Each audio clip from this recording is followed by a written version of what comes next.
ibarat bibit suatu tanaman yang kalau ia ditanam di tanah yang subur, sering disiram, dipupuk, dirawat, maka bibit itu akan tumbuh subur dan sehat.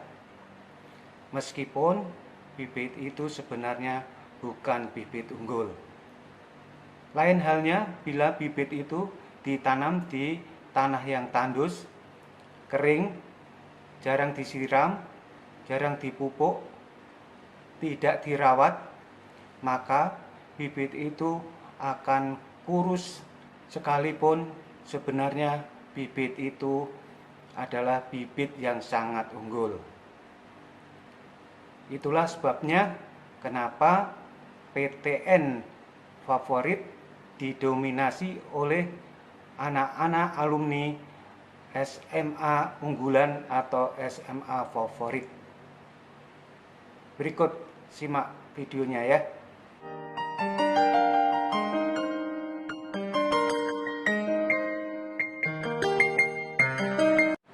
Mengapa PTN favorit didominasi oleh anak-anak alumni SMA unggulan?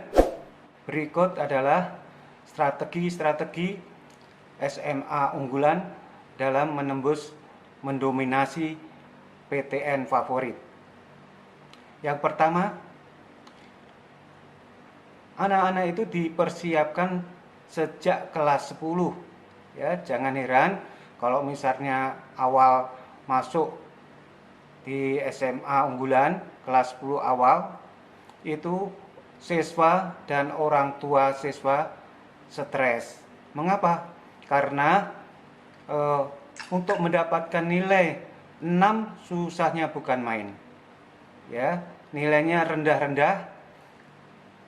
Biasanya ya 4, 5 gitu nilainya ya. Untuk apa itu coba?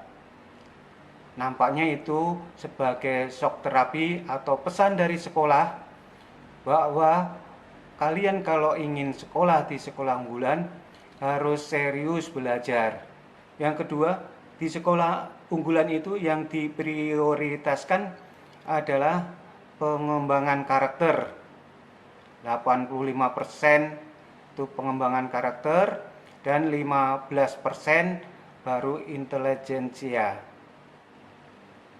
Maka tidak mengherankan bila di SMA unggulan itu diajarkan tentang kedisiplinan, kejujuran, kesopanan, kerja keras, dan integritas.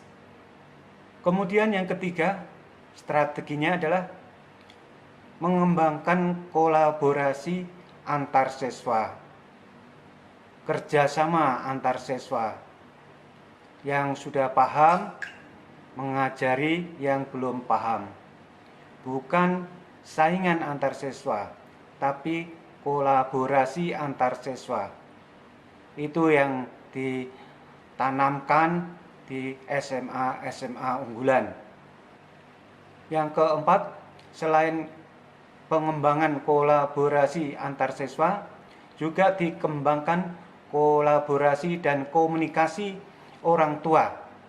Nah, peran orang tua ini ternyata sangat penting, sangat dominan ya, karena merekalah yang mengadakan kegiatan-kegiatan untuk anak-anaknya. Merekalah yang mengadakan seminar motivasi maupun seminar strategi masuk PTN, baik seminar itu untuk siswa maupun untuk orang tua. Juga tryout dan pembahasannya bekerja sama dengan bimbel-bimbel yang terpilih. Tak ketinggalan program super intensif belajar. Kemudian yang kelima cukup menarik. Ternyata di sekolah-sekolah unggulan itu melibatkan alumninya untuk ikut membimbing adik-adik kelasnya. Karena sekolah unggulan ini alumninya tersebar di PTN favorit, mereka pulang kandang mengajarkan adik-adiknya, memberi motivasi, memberi strategi bagaimana masuk PTN yang favorit. Itulah beberapa strategi SMA unggulan mengapa mereka mendominasi PTN-PTN favorit di Indonesia. Semoga kalian bisa mencontoh kedisiplinan mereka, strategi mereka, kerjasama mereka, kerja keras mereka untuk dilakukan di sekolah masing-masing. Semoga bermanfaat. Terima kasih. Wassalamualaikum warahmatullahi wabarakatuh.